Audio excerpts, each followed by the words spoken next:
자, 오늘은 계속해서 마태복음 13장의 비유를 나누도록 하겠습니다. 비유가 얼핏 읽으면 쉬울 것 같은데 조금 더 깊게 들어가면 너무 어려워요. 근데 이제 몇 가지 원칙이 있죠. 예를 들어서 지난주와 그 지난주의 비유는 가라지 비유와 씨 뿌리는 비유였잖아요. 그 비유는 예수님이 청중들에게 설명을 하시고 따로 제자들에게 해석을 해주셨어요. 그래서 우리가 그 비유의 의미들에 대해서 찾아 들어가는데 그닥 어려움이 별로 없었습니다. 근데 오늘 비유는 특징이 뭐냐 하면 그 비유에 대해서 직선적으로 던져만 놨지 주석도 해석도 없어요. 왜 그럴까? 특별히 앞서 두 번에 걸친 비유는 그 이야기 얼개가 매우 복잡하고 상징성을 담고 있기 때문에 설명해 주지 않으면 잘 못 알아듣도록 구조가 되어 있습니다. 근데 오늘 비유는 설명 자체가 굉장히 직선적이라서 이거는 누구라도 이렇게 단박에 알아들을 수 있는 내용이기 때문에 딱히 설명이 없는 거죠. 그리고 또 하나는 이 비유 구조가 굉장히 유사해요. 물론 의미는 달라요. 유사해서 학자들은 이 두 비유를 뭐라고도 부르는가 하면 쌍둥이 비유다. 쌍둥이 비유다. 닮았기 때문에. 그리고 또 하나는 이 비유는 두 개가 공통점이 있고 차이점이 있어요. 그래서 오늘은 특별히 이 두 비유 속에 담아진 공통점은 무엇이며 그리고 차이점은 무엇이길래 이 비유는 이렇게 나란히 배열되어 있을까? 그 결론을 우리가 한번 찾아서 본격적으로 들어가 보도록 하겠습니다. 우선 44절을 좀 보십시다. 천국은, 그러니까 이 비유는 천국의 비유예요. 천국은, 자, 여러분 앞을 좀 잠깐, 또 온라인으로 예배하시는 분들은 화면을 잠깐 좀 봐주십시오.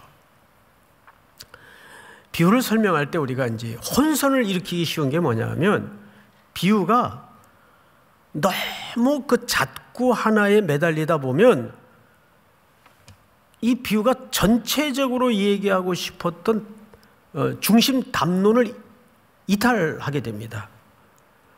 예를 들어서 제가 누구에게 어떤 이야기를 합니다.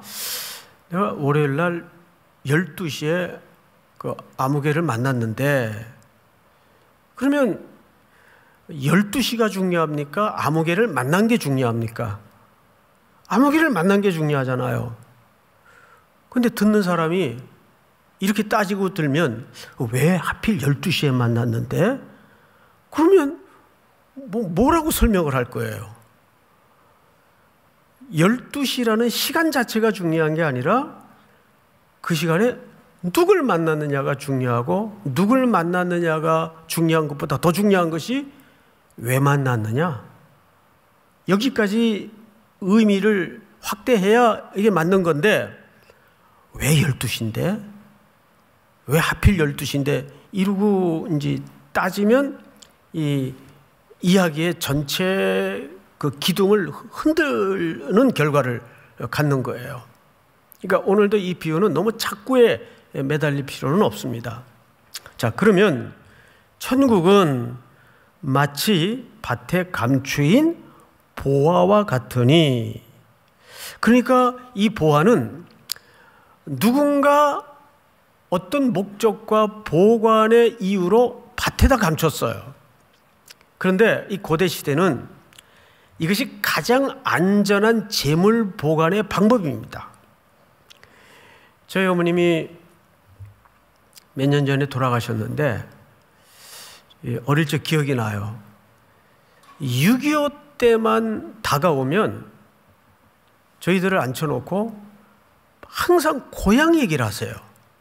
저희 어머님 고향이 황해도 북쪽이죠. 해주가 고향이십니다. 그리고 19살 때 이제 전쟁이 터져서 피난을 나오셨어요.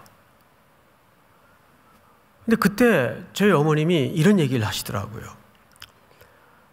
외가댁이 참 잘 살았대요.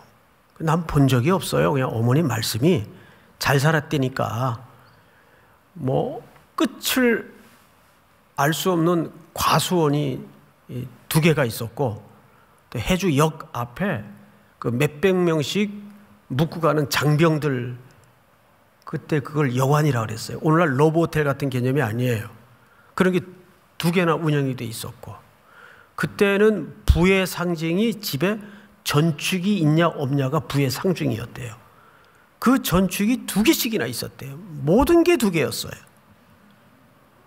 근데 이건 제가 본 적이 없어요. 어머님 말씀이니까. 근데 전쟁이 딱 터지니까 외할아버지가 제일 먼저 한 일이 과수원 어느 귀퉁이에다가 땅을 파가지고 금은 패물을 다 묻더라는 거예요. 상하지 않을 박스 같은 데다 넣어서. 빨리 통일이 되었으면 좋겠어요.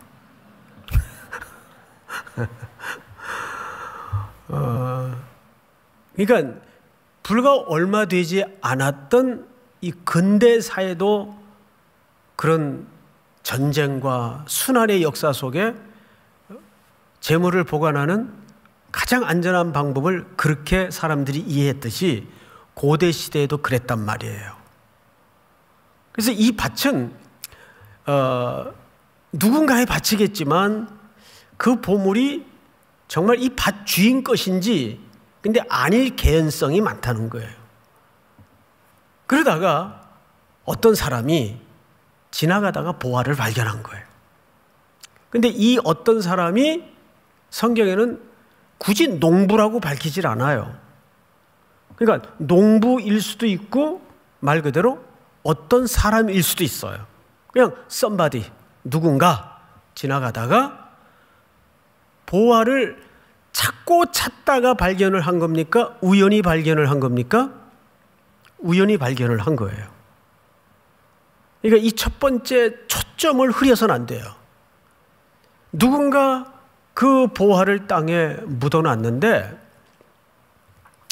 묻어놨던 사람이 죽었던지, 그때는 격변이 많았거든요. 쫓겨가는 일도 많았고, 그러니까 그 보화의 출처는 성경에 침묵을 하고 있기 때문에 잘 모르겠어요. 근데 어느 밭에 그 보화가 그냥 감추어져 있었던 거죠. 그러다가 누군가에 의해서 그 보화가 찾아진 게 아니라 발견된 거예요. 여러분, 구원을 이것만큼 명징하게 잘 설명한 대목은 없습니다. 그 구원은 우리의 노력이나 인위적인 애씀으로 얻어지는 것이 아니에요. 구원은 불현듯 어느 날 갑자기 찾아오는 천둥 같은 사랑이에요. 그게 우리가 만난 구원의 역사죠. 이것을 C.S. 루이스는 예기치 못한 기쁨이라고 설명을 했어요. 예기치 못한 기쁨. 우리에게도 다 그런 순간이 있었단 말이죠. 그냥 시름에 젖어서 지나가다가 예배당 건물이 보이길래 마음이 우울하고 쓸쓸해서 텅 빈 예배당 끄트머리에 앉았는데 괜히 눈물이 쏟아지고 갑자기 이 본당 뒤에 십자가가 자기를 향해서 빛을 발하는 것 같고, 뭐 그런 경험들 다 하잖아요. 그렇게 하나님은 내게 어느 날 갑자기 예기치 못한 눈물과 감격과 기쁨으로 찾아오는 겁니다. 그러니까 구원을 이거 이상 설명할 수가 없어요. 자, 그런데 이제 그 다음에 이 발견한 자의 태도를 좀 보십시다. 이를 발견한 후 숨겨두고 어떻게 하며 돌아갔죠? 기뻐하며. 여러분, 이 기쁨을 어떻게 이해할 수 있을까요? 이 기쁨은 누구도 알 수 없는 기쁨이에요. 여기에 초점이, 누구도 알 수 없는 기쁨이에요. 그리고 숨겨두고 돌아가서 자기 소유를 다 팔아가지고 그 밭을 샀어요. 그러면 그 밭에 발견된 가치와 자기의 다 판 소유와 어느 가치를 더 높게 본 거죠? 밭의 가치가 아니라 밭에 감추인 보화의 가치를 더 높게 본 거예요, 이 사람이. 그래서 자기 소유를 다 팔 수가 있었어요. 그런 걸로 봐서 이 사람은 소장농이 아닐 가능성도 있어요. 왜? 아니 그 밭 다 팔아서 살 정도면 뭐하러 남의 땅에 농사 지어요? 그렇잖아요? 그러니까 농사꾼인지 또는 지나가던 사람인지 누군지는 잘 모르겠어요. 그런데 중요한 것은 보화를 발견했고 돌아가 자기 소유를 다 팔아 그 밭을 샀다. 자, 그러면 여러분들에게 몇 가지 이제 질문 과제가 생깁니다.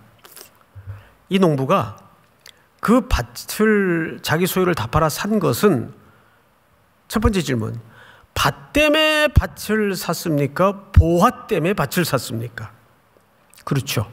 보화 때문에 밭을 산 거예요. 그러면 이 사람이 돌아가서 자기 소유를 다 그 밭에다가 투자한 것은 그것이 헌신하고 수고한 겁니까? 아니면 당연한 겁니까? 그건 당연한 거예요. 이 본문은 제 인생에도 한 축을 흔들었던 아주 중요한 본문이었습니다. 저도 한때 그런 유혹이 있었어요. 내가 정말 여기 우리 삼일교회 있을 때 이야기가 아니에요. 내가 정말 수고했다, 애썼다. 주변에서도 그렇게 얘기를 하니까. 그래서 저는 내가 굉장히 수고했나 보다. 모두들 그렇게 얘기하니까 내가 굉장히 애썼나 보다. 근데 어느 날 목양실에 앉아서 이 본문을 묵상하는데 제 뇌리에 번개가 치는 느낌이었어요. 야, 이 도둑놈아, 이 농부가 자기 소유를 다 팔아 그 밭을 산 것은 밭 때문에 밭을 샀냐, 보화 때문에 밭을 샀냐? 보화 때문에 밭을 샀더라고요. 그러면 네가 보화 때문에 사는 인생이라면 그게 헌신하고 수고한 거냐, 당연하고 마땅한 거냐? 제가 거기서 숨을 거의 쉴 수가 없었어요. 어느새 나도 모르게 내 가슴 밑바닥에 공로주의가 들어와 있구나. 여러분, 공로주의가 들어오면 뭘로 발전하는지 아세요? 보상심리가 드러나게 돼요. 내가 우리 교회에서 헌금하고 예배드리고 지내온 세월이 몇 년인데 날 이렇게 대접해? 이런 생각이 왜 들어와요? 보상심리 때문에 들어와요. 그리고 그 보상심리는 한국교회를 말아먹는 공로주의로 발전을 합니다. 그런데 이 농부는 이 밭을, 이 보화를 기꺼이 자기 모든 것을 다 팔아 살 수 있었던 중요한 이유는 뭐냐 하면 기뻐서, 발견되는 보화의 기쁨 때문에 기꺼이 팔 수가 있었어요. 제 친구 아들이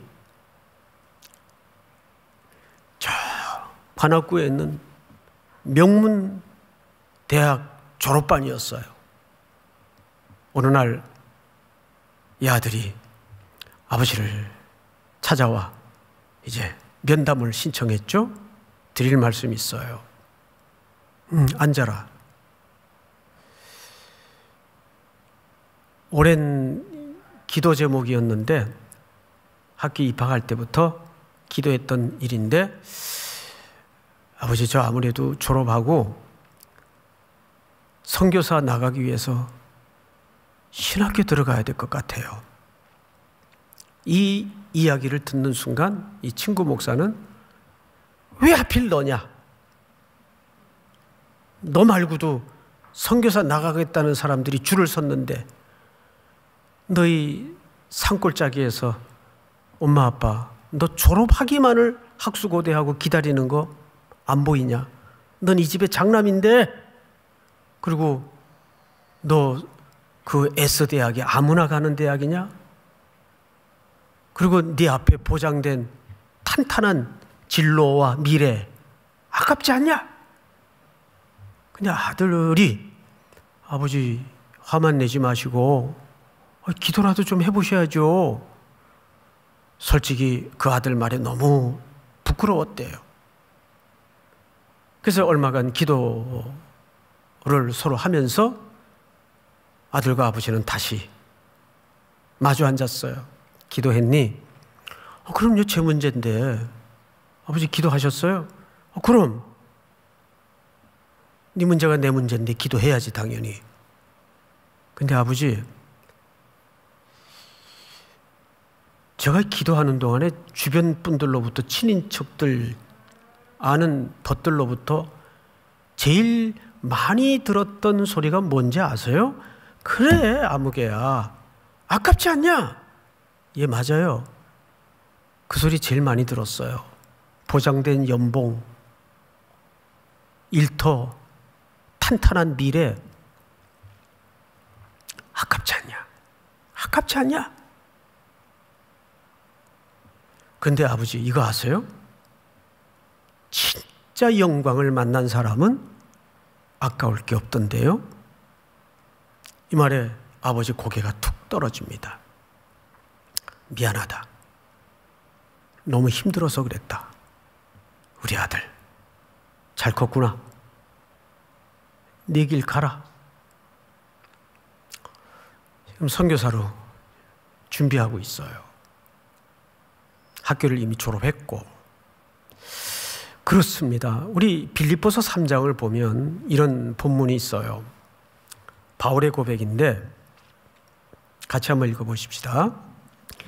그러나 무엇이든지 내게 유익하던 것을 내가 그리스도를 위하여 다 해로 여길 뿐더러 또한 모든 것을 해로 여김은 내 주 그리스도 예수를 아는 지식이 가장 고상하기 때문이라. 내가 그를 위하여 모든 것을 잃어버리고 배설물로 여김은 그리스도를 얻고. 우리 다 같이 시작. 그 안에서 발견되려 함이니 내가 가진 의는 율법에서 난 것이 아니요 오직 그리스도를 믿음으로 말미암은 것이니 곧 믿음으로 하나님께로부터 난 의라. 이스라엘의 최고의 엘리트 1% 안에 들어가던 바울이 그리스도를 다메섹 언덕에서 만난 이후에 쏟아놓은 고백입니다. 다 배설물로 여겼다. 진짜 영광을 만난 자는 아까울 게 없더라. 우리는 그 사랑에 매여서 헌신도 수고도 하는 거지,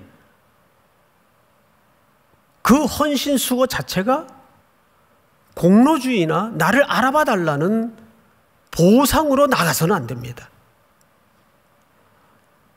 여기 보화를 발견한 사람은, 즉 보화 때문에, 그 보화를 발견한 기쁨 때문에 자기의 모든 것들을 다 쏟아낼 수가 있었어요. 자, 그런데 그 발견한 기쁨이 일생을 값딜까? 지난주 제가 여러분들과 이런 말씀을 드렸던 거 기억이 나요? already 그리스도가 이 땅에 오심으로 하나님의 나라는 이미 시작이 되었어요. already but not yet. 그는 아직 완성이 되질 않았어요. 그렇죠? 주님 다시 오시마 하신 감람산 위에 그 약속이 아직 남아있어요. 너희가 본 그대로 내가 다시 올 것이다. 우리는 지금 already와 not yet 사이에 지금 끼어 있어요. 이 여정 속에 수많은 눈물 골짜기와 사망의 골짜기가 우리 그 보화를 발견한 기쁨을 무너뜨릴 때가 있고 압살할 때가 있어요. 그 스탠리 하워즈라는 유명한 기독교 윤리 신학자가 있는데 이분이 지금 굉장히 고령입니다. 80이 넘은 걸로 알고 있어요. 20대 새파란 나이에 참 아름다운 자매와 만남이 있었고 결국은 그 자매와 결혼을 하게 됐습니다. 근데 결혼한 지 얼마 안 돼서부터 그 자매에게 이상 증세가 나타나기 시작했는데 불사 정신병력이 있다는 걸 몰랐어요. 그래서 계속 이상한 행동을 합니다. 그 중에 대표적인 증상이 뭐냐면 누군가, 그러니까 그 가상의 환상 속의 인물이에요. 누군가 자기 이상형인데 나는 그 남자와 결혼을 해야 된다는 거예요. 그러니 여보 날 좀 제발 놔줘, 이혼 좀 해줘. 이거를 몇 년을 졸랐는가 하면 24년을 졸은 거예요. 이혼해달라고, 나 그 사람하고 결혼을 해야 된다고. 이런 병이 있나 봐요. 멀쩡해도 그런 사람이 있긴 하지만은, 그런데 지고한 순종으로 이 스탠리 하워즈 박사는 끝까지 그 사이에 아들도 하나 낳고 어떻게든 이 가정을 깨지 않고 유지하려고 정말 분투에 해당하는 노력을 했어요. 근데 계속 아내는 그 증세가 고쳐지지 않습니다. 그럼 주변 분들에게 찾아다니면서 나 그 남자하고 결혼하게 좀, 우리 지금 남편이랑 이혼 좀 시켜달라고 너무너무 힘겹게 못 살게 구는 바람에 24년의 결혼 생활을 결국 이혼으로 끝을 냅니다. 그러니 그 남편이 얼마나 돌아버리겠어요. 그 결혼 생활을, 그것도 24년을 그 지경에서 유지를 했다는 게 그건 기적이죠. 아직 젊었으니까 다시 새로운 자매를 만나서 이제 결혼 생활을 지금 수십 년째 80이 넘도록까지 이어오고 있는 거죠. 그러면서 그 참 어마어마한 굴곡의 인생을 살아내면서 이분이 이런 그 인생에 대한 정의를 내려요. 성도의 삶은 뭔가? 답 없는 인생길을 훈련하는 것이다. 그렇잖아요. 지금 이 팬데믹 상황을 맞는 청년들도 보면 무슨 답이 있어요, 지금? 시대가 무슨 답이 있어요? 답이 없어요. 근데 스탠리 하워즈는 그 파란 많은 인생을 겪어내면서 성도의 삶은 뭔가? 답 없는 인생길을 연습하는 것이다. 이렇게 정의를 내렸어요. 그러면서 끝에 아주 중요한 얘기를 하나 덧붙입니다. 인생의 원리를 갖는 것은 매우 위험한 짓이다. 정말 그렇더라고요.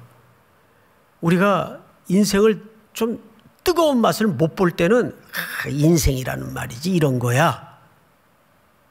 그럴 수 있겠죠.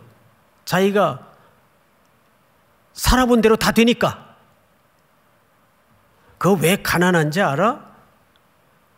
게을러서 그래. 이렇게 단순히 얘기할 수 있겠죠. 근데 정말 그렇던가요? 이 거대한 세상의 구조가? 그렇지 않단 말이에요.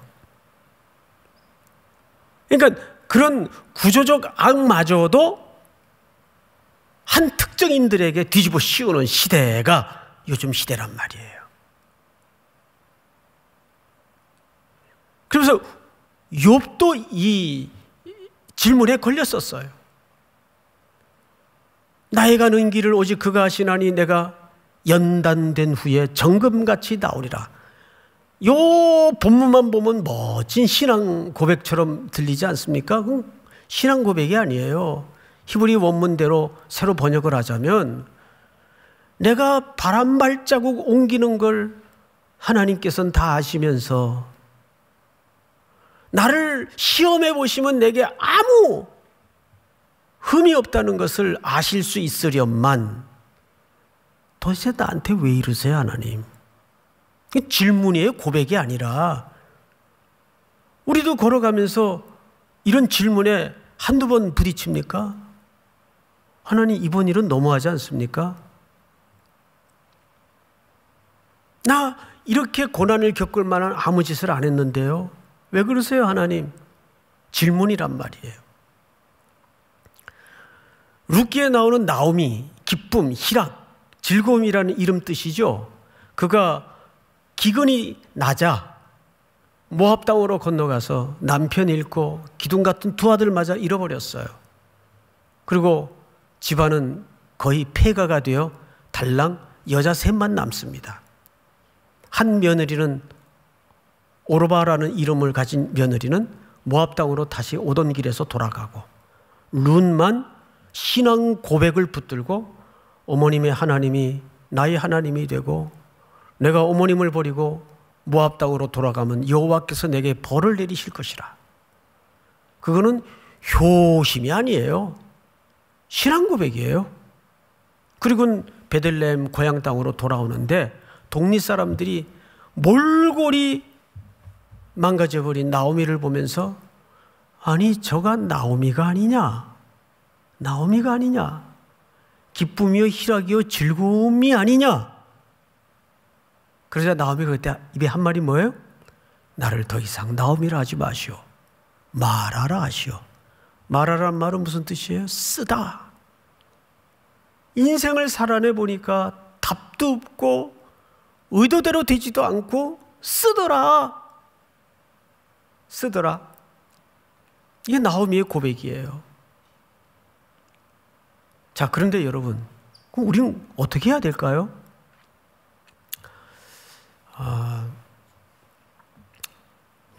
캄캄한 밤에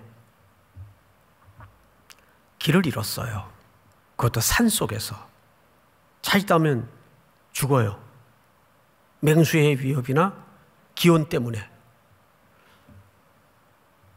밤한길은 좌우키 끼어서 어디가 어딘지 지척을 분간할 수가 없고, 그러다가 희미한 사인판 하나가 눈에 들어오는데 바로 거기가 이 팻말이 자기 목적지를 가리키는 팻말이었어요.